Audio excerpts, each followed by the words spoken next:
profeta, sacerdote e rei. Esse é o tema da mensagem da Palavra de Deus para o seu dia hoje. Eu vos cumprimento com a paz do Senhor Jesus Cristo. O texto na Palavra de Deus, para nós iniciar, é Evangelho de Mateus. Evangelho de Mateus, capítulo 16, versículo 13 a 17. Vamos ver aqui o texto na Palavra de Deus. E chegando Jesus às partes de Cesareia de Filipe, interrogou os seus discípulos, dizendo: quem dizem os homens ser o Filho do Homem? E eles disseram: uns dizem que o Senhor é João Batista, outros o profeta Elias, e outros dizem que o Senhor é Jeremias, ou um dos profetas. Disse-lhes então Jesus: e vós, quem dizeis que eu sou? E Pedro, respondendo, disse-lhe: tu és o Cristo, o Filho do Deus vivo. E Jesus respondendo, disse-lhe: bem-aventurado és tu, Simão Barjonas, porque não foi carne e sangue que tu revelou, mas meu Pai que estás nos céus. Graças a Deus por mais este dia, por mais esta mensagem da Palavra de Deus.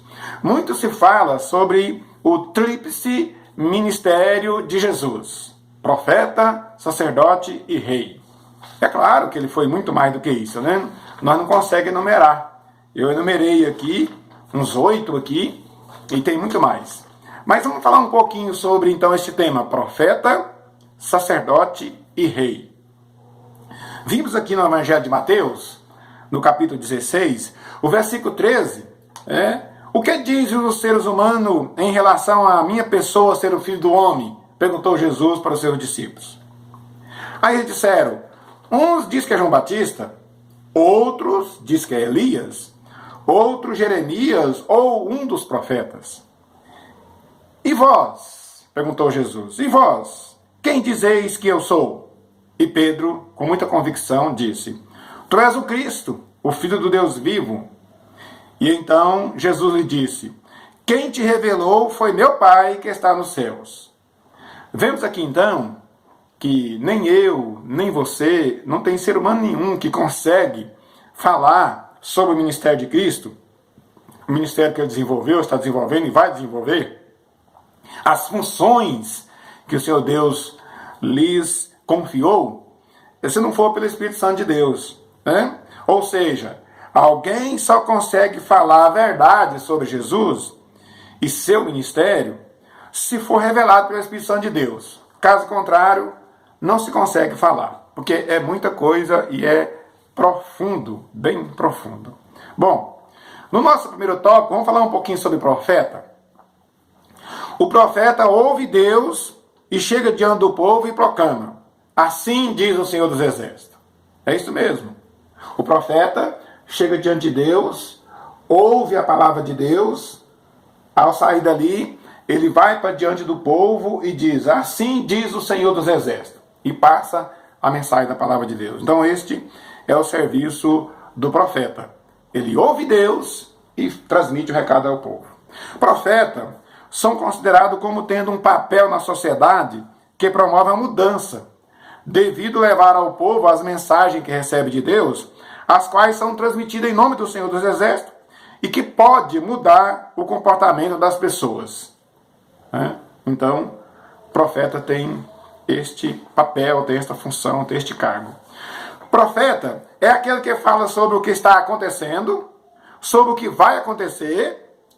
Ele é um proclamador da revelação divina. Ou seja, ele é um porta-voz de Deus. Profeta é um apóstolo, é um evangelista, é um ministro, porque ele é enviado com uma mensagem de Deus para falar ao povo.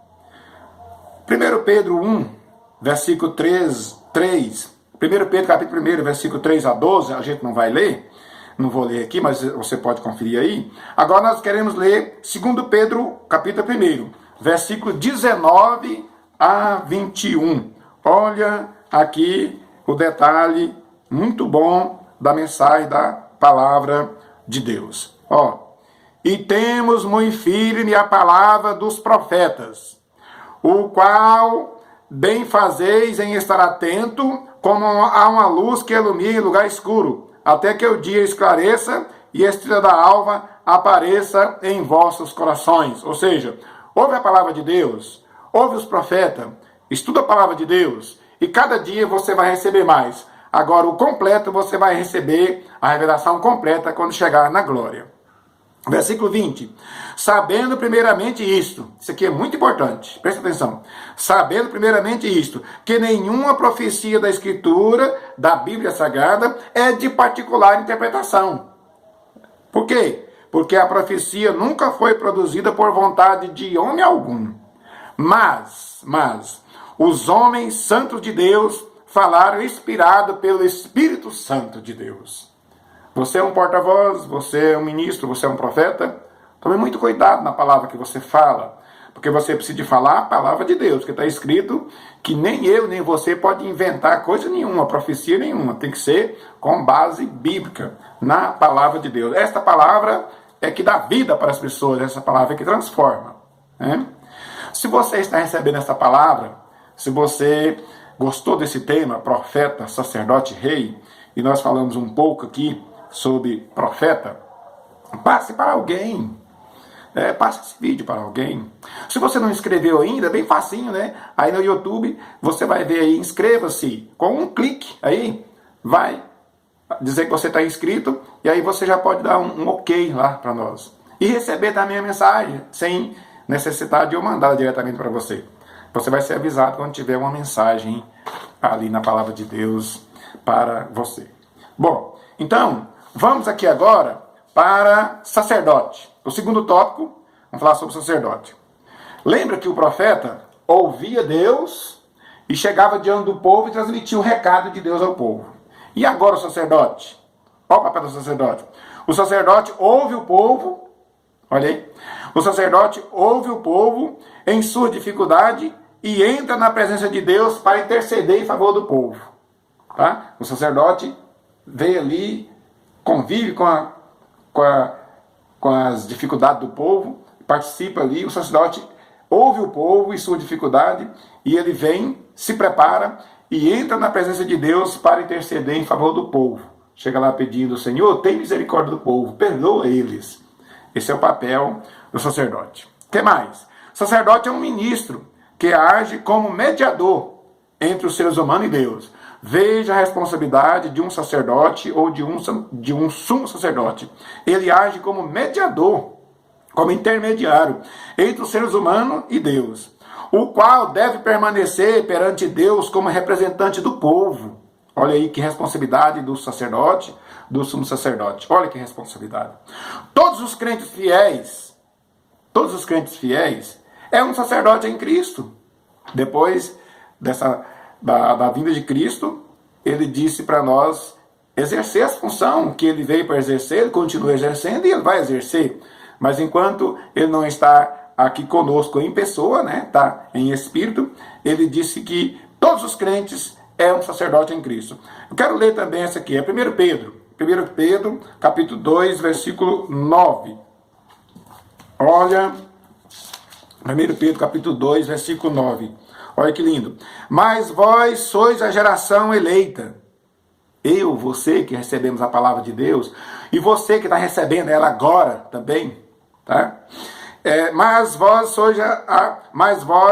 sois a geração eleita, o sacerdócio real, a nação santa, o povo adquirido, o povo de propriedade exclusiva de Deus, para que anuncieis as virtudes daquele que vos chamou das trevas para a sua maravilhosa luz. Olha o versículo 10. Vós que em outro tempo não era povo de Deus, mas agora sois povo de Deus, que não tinha alcançado a misericórdia, mas agora alcançaste a misericórdia. Olha aí, você pode desenvolver esta função também na sua vida, no seu ministério, no seu dia a dia. O que vamos ver mais aqui? Sacerdote do lar ou sacerdotisa da casa. Hoje muitas mulheres assumem o papel de responsável pela casa, cuida de filhos, de netos, né? Se for um varão, se for o homem, se for o esposo, é sacerdote do lar. Se for uma mulher, seja tia, avó ou mãe, ela é a sacerdotisa da casa. Vamos lembrar aqui um pouquinho do patriarca Jó? Olha que coisa linda.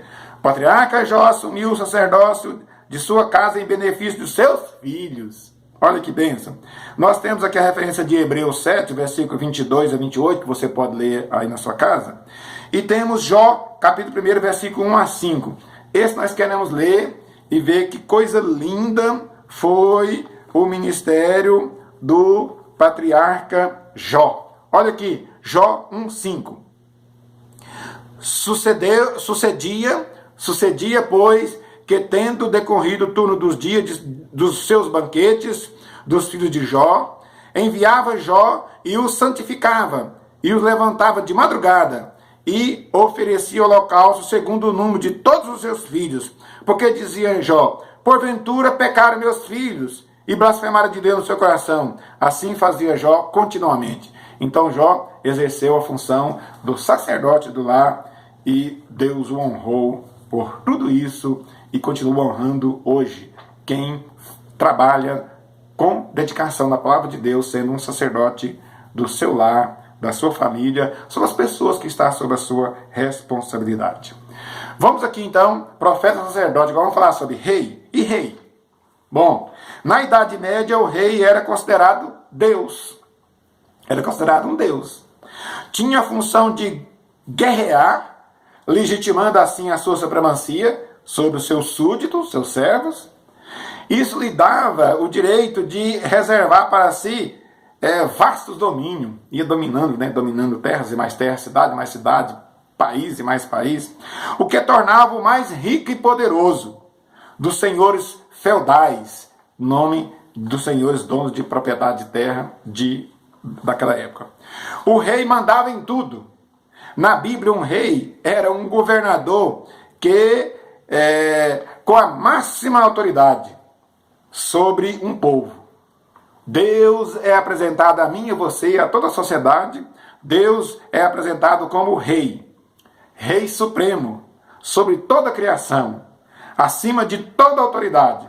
Então todos os reis da terra, todos os reis e líderes deveriam, e é um dever, se submeter a Deus, porque toda a autoridade vem dele.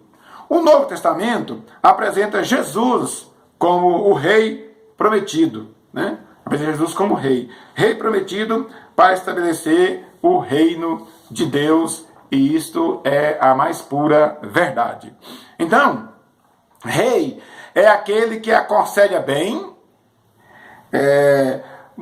rei é aquele que aconselha bem, mostrando que o ofício surgiu da habilidade intelectual e não da perícia física do indivíduo, como foi o caso do rei Davi. Lembra? Os irmãos deles eram treinados para a guerra, tudo mais forte, mais alto, e ele de pequena estatura, mas o coração voltado para Deus, e Deus capacitou ele para ser o rei de Israel e venceu gigantes, tá bom? Um pastor com um chamado de Deus para desenvolver essa função, ele pode desenvolver essa função. Um pastor com um chamado de Deus pode desenvolver essa função.